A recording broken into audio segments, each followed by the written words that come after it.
Yo, what's up mga ka-outage? At magandang hapon po muli sa ating lahat.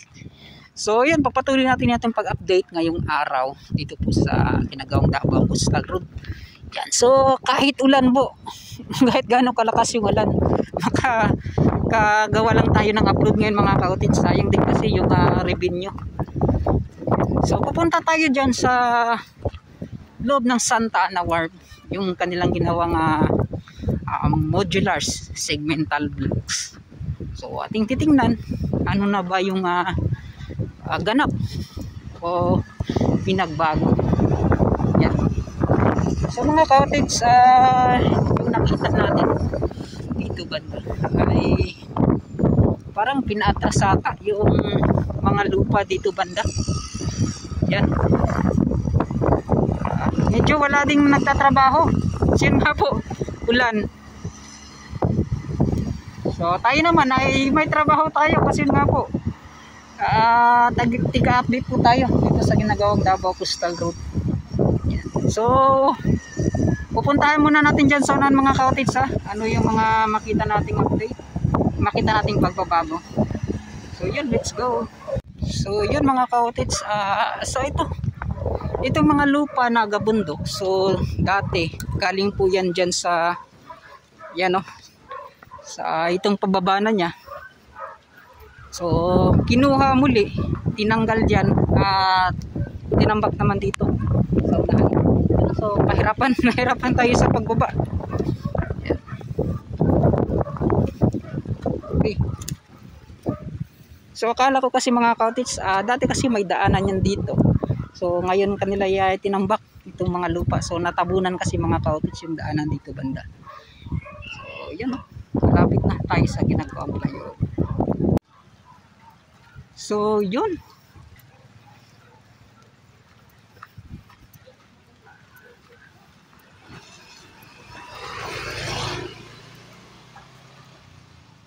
So finally mga ka-outage, andito na tayo. Yan. So ito na pala yung itsura ng itong ginagawang modular segmental blocks. So ganito na po pala kataas. Yan At yun nga po mga ka-outage, yung dito banda hanggang dito po muna. At yung doon sa kabila, mas nauna pang tumaas po sa paglagay nitong modular segmental blocks. Kasi dito mga ka-outage, kapag magtuloy-tuloy, mahirapan din sila kung saan nila ilagay itong mga gabundok na lupa. So mas inuna po muna siguro nila dyan banda. Kasi yun nga po, wala mga sagabal na mga lupa na doon sa unahan. So ito, isa sa mga dahilan kung bakit po ay nadidelay or yung oras po at araw sa kanilang paggawa ay nakan mga ka-outage, kumbaga hindi naging sakto ba. Dahilan po sa pag-ulan, yan masama yung panahon. So katulad nito, walang mga nagtrabaho ngayon. So syempre, mababawasan naman yung oras sa kanilang pagtatrabaho. Yan. So hindi naging tuloy-tuloy sa 8 oras. Yun. So concretic po yung kumpanya na gumawa itong dulo po, itong sa pababa na niya. So kita naman po ninyo mga ka-outage sa bawat pagbalik po natin dito, yung pagbabago talaga ay naging tuloy-tuloy.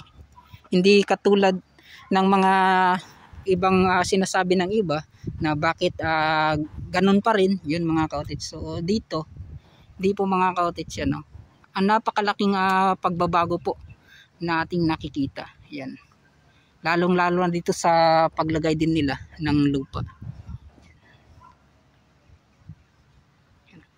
Tapos itong pag-pile nila, so napakaganda mga ka-outage kasi yun nga po, napakakwan talaga. Kumbaga napakatuwid talaga, napaka-straight po. Itong paglagay nila ng modular segmental blocks. Yan. So So try natin mga ka-outage dito banda. So baka pwede tayong makapag-update. Wala kasi, walang mga nagtatrabaho ngayon. So itatry na lang natin pumasok dito. Yan. Papakita lang natin ng saglit.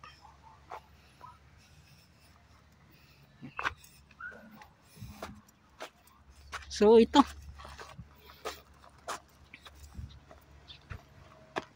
At mga ka-outage, itong lupa pala, itong mga nakita ninyo. So itong mga gabundok, ito po yung tinatawag nilang 202. At itong lupa naman na inaapakan ko, itong mga, hindi na po ito kan mga ka-outage, mas more on buhangin po ito. Hindi po yung lupa na parang ganon yung inilagay dito. Kasi yun nga po, yung sabi ni sir, kaya po buhangin yung mas inilagay nila dito para hindi po masyadong babaon kaagad. Yan. Kapag kumbaga kung ingana ang gamiton ka ng 202, medyo mapan ka siya mga ka-outage. Kumbaga humok siya ba? Humok ang yuta. So hindi katulad ng ganito. Mas matibay, mas matigas po daw siya mga ka-outage. Yan. So more on kanto mga ka-outage, more on buhangin po. Yan na may halong graba. Yun nakikita din niyo, may mga yung lupa niya, may mga halo po na itong katulad dito mga ka-outage. Pero ito po ay siguro sa mga pagkuha nila mga ka-outage, na halo po itong mga ganito.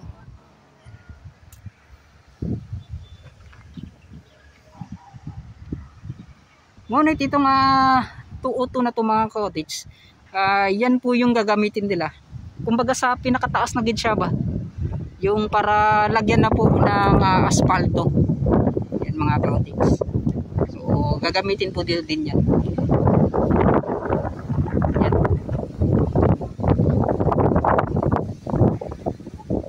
So sana naintindihan nyo po yung paliwanag ko. Medyo hindi kasi tayo mas magaling talaga sa pagbigkas o pagsalita po ng Tagalog. Yan. So pasensya na po kung may halo po na binisaya na lingwahe. So magaling yung pagkagawa. So inulit ko mga ka-outage, itong ginagawang para sa approach na dyan, yung pababa, ay kasintulad po daw ng dyan sa may Tagum flyover, kasi sila din po daw yung nagko-contract gumagawa ng flyover doon po sa may Tagum City. Yan. So yun mga ka-outage, baka nagtataka din kayo kung bakit yung pagtambak din nila ng lupa, bakit ganito pa. Hindi po kasi yung pagtambak nila ay yung basta-basta lang itatambak tapos ipipiso, hindi po ganoon. May nakita po natin na parang minimetro ata, mini-measure nila. Di ko alam, nakalimutan ko yung pangalan. Mini-measure po yun nila kung sakto ba sa 100, parang 97, 96 pataas. Yung tama po mga ka-outage. Kapag 95 pababa, parang iko-compact pa yan nila mga ka-outage, para i-measure na naman pag 96 pataas na yan. So okay na mga ka-outage. So ganun. So magaling mga ka-outage. Hindi po yan yung nakikita natin na basta-basta na lang nilang inilalagay yung mga lupa. Hindi po ganun. So masuri po itong pagkagawa nila. So ito mga ka-outage, maraming salamat. So isasabay ko na lang dyan sa unahan. Hanap na lang tayo ng update. Siguro try natin hanggang doon sa dulo, doon sa may abutment A. Doon po, abutment A. Doon po sa Isla Verde segment. So shoutout pala sa Concretic company. Yan. Nagsasubcon dito. Maraming salamat at punta na rin doon sa unahan. Let's go. So yun mga ka-outage, dito naman makikita talaga ninyo kung gaano po kaganda yung kanila pong pinail po na mga modular segmental block or MSB.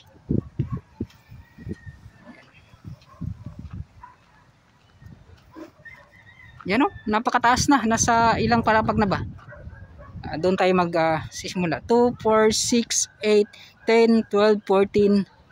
2, 4, 6, 8, 10, 12, 14. So, 15 po mga ka-cottage na modular segmental blocks na pile yung mga nakita natin. Sin nga po mga ka-cottage, yung pag-pile nito, mapataas yan siya dito. So, pababa, pababa, pababa. So, ganun. Hindi po yan na parang yung level po niya ay pagpalagay natin 30 na modular segmental blocks, hindi po ganun. So, parang kansya mga ka-cottage, parang Tetris na type yung ganun. So, abangan na lang natin kung kailan tumatapos. So, sa ating na pagtanungan, sabi nila ay baka mga 5 to 6 months matatapos na itong kanilang ginagawa. So, konting-kunti na lang, mga ilang buwan na lang yan. Yung 3 buwan mga ka-cottage, napakadali na araw lang yan. Ilang tulog na lang. Magta-3 buwan lang yan bigla. Yan. So, yan o, makikita ninyo. Napaka-kwan talaga, napaka-tuwid, napaka-straight po ng kanilang paggawa dito. So, nakakabilib. Siyempre, sa mga excited na dyan, na dumaan dito sa ginagawang flyover. So, mag-abang-abang na lang po kayo. Yan. So, soon, 2025, matatapos na daw itong ginagawang Davao Coastal Road. So, from doon po mag-umpisa sa Bagua Playa, yung dulo, hanggang doon po sa may, ang tawag niyan, sa R. Castillo segment.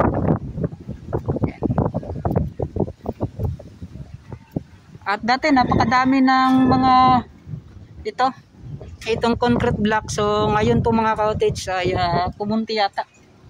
So sa tingin ko, dalawa lang kasi yung pagpuntahan dito. Doon po sa Mayor Castillo inilagay. At dito naman ilalagay din dyan sa likod. Yan.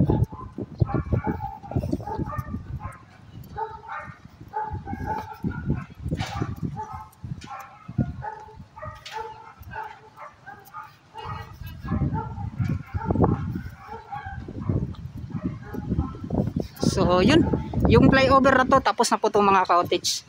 Diyan na lang talaga yung hinihintay nila na matapos.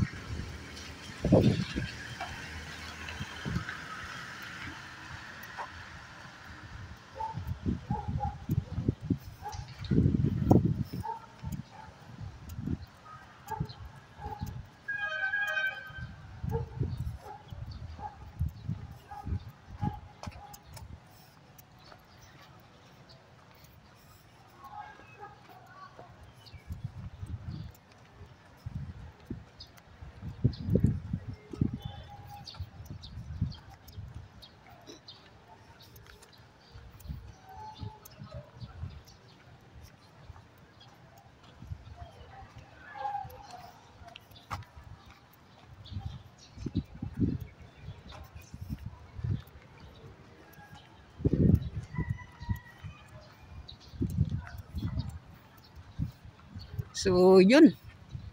So gaya po ng sinabi ko sa akin nakikita mga ka-cottage, itong pagtambak nila dito sa baba ay yan. So hanggang ganito ata yung kataas niya kung hindi tayo nagkakamali. Kaya pala mas pinataasan talaga nila yung paggawa po ng flyover na to. Kasi yun nga po, yung tambak din na lupa dito ay mataas pa. Yun. So yun mga ka-cottage, yung daluyan po. So dito banda. So palabas po yan dyan sa may dagat na. Yan. So magkokonekta po yan siya mga ka-cottage. Yung lahat po ng mga manhole dito. So dito po yung labasan niya. So may isa siguro dito din banda.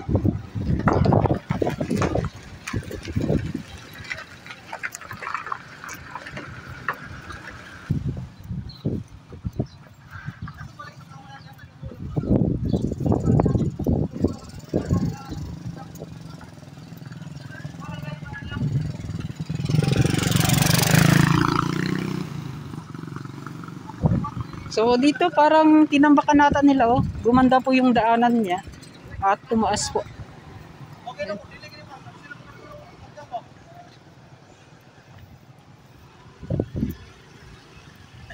So yun, kita-kits tayo doon sa dulo. Let's go. So yun mga ka-otits, dito na tayo banda sa pinakaunang pantalan.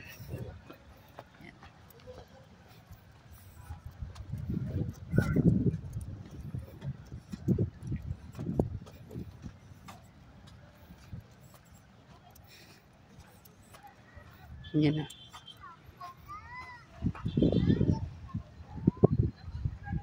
So kita po nyo, sobrang ganda ng ginagawang flyover. So kumpleto na po lahat yung mga poste para po sa ilaw. So yan po yung dalagita pa na namamasyal dito. Yan, shoutout tayo kina ma'am. Yan o. So dito tayo. Hey ma'am, may hapon. So low tide. Shoutout tayo ma'am. Ulawan si ma'am. Yan. So yun mga ka-otits, at pagkatapos nito, so diyan tayo dadaan para makapunta po tayo doon sa kabilang dulo. So dati may craneway yan dito banda hanggang doon. So tinanggal po nila.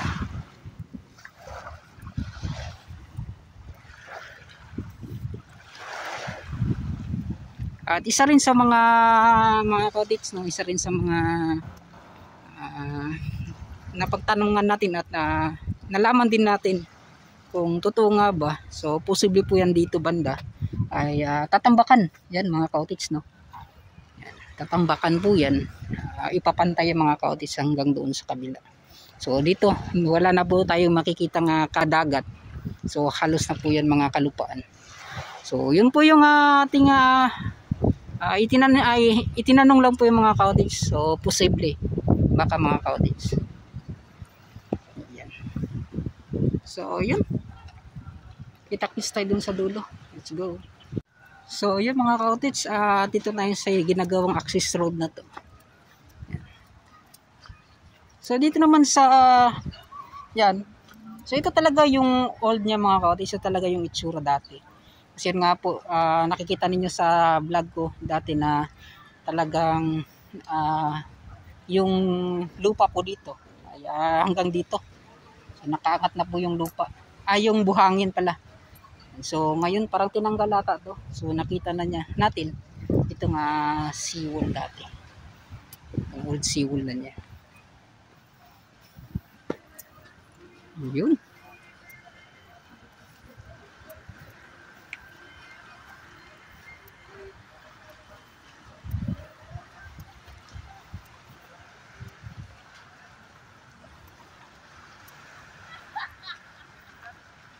So no, mga ka-otits, no, mas sa tingin ko rin mas maganda rin yung ganito, may dagat siya. Yan. Maganda rin siya tingnan. So maganda rin mga ka-otits kung tatambakan din to ng lupa. So ipapagandahin. Yan. So na lang ano yung mga proyekto pa na gagawin dito banda.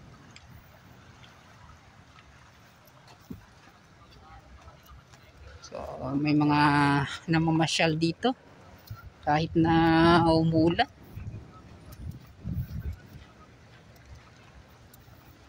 Yung sa kabataan pa natin mga ka-otits, napakagandang tawag niyan, namamasyal dito. So ngayon, so more on focus tayo sa pagbablog natin. Yan.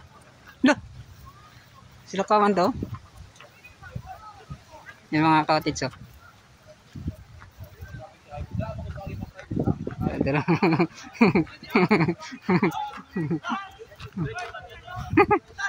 Kamalaw mo ko ba? Kana mo dire. Moto ni ato ko dire. Ay, mga kaotits! Andito naman po kami, mga kaotits! Oh, shoutout dahil sa mga Kokoys country, oh. Amo din kada ko inyong Shout out, was out! Di bago ni koy. Daan bago ini. Daray palit. Agra, inanap na pa yung kwan. Ano? Ay ato. Mas dako ni. Kanya sabi service. So, yan o, shoutout dahil sa kay Kokoys og sa mga kuan mga kotis sa mga tauhan. So itong bangka niya mga cottage, itong napakalaki. So yun po yung bangka niya dati ay kanyang binenta. So ito na yung bago. Bago na kami. Yeah! Service! Kulang na lang ito, bagong chicks! Tama gyud kayo ba kay daghan kayo mga country oh. Daghang barko. Yakla na ako. Napakalaki yung mga cottage oh. 100,000 ba ni koy? Wala ra. Kasaman 90,000 daw mga cottage yung halaga ng isang ganito.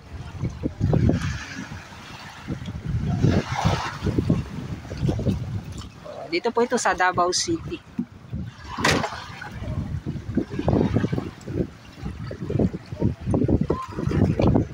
Mga 33, 35.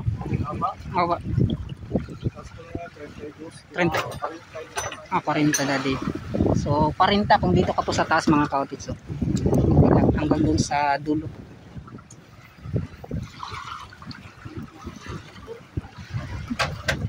Gasto pag iday ni mga 200 no?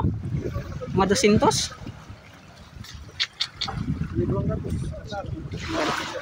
Grabe. 200,000.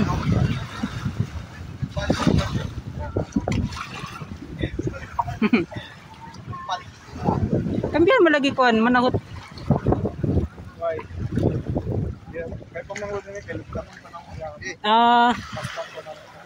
Kira mo lagi din katig niya.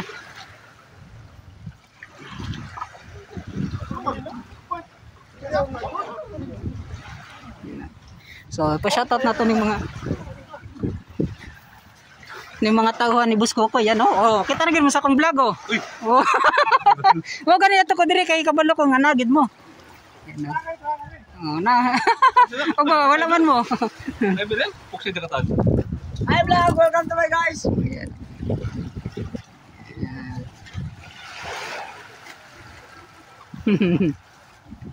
Yung mga kadals hanggang dito na lang siguro yan di na po tayo pupunta dun sa unahan.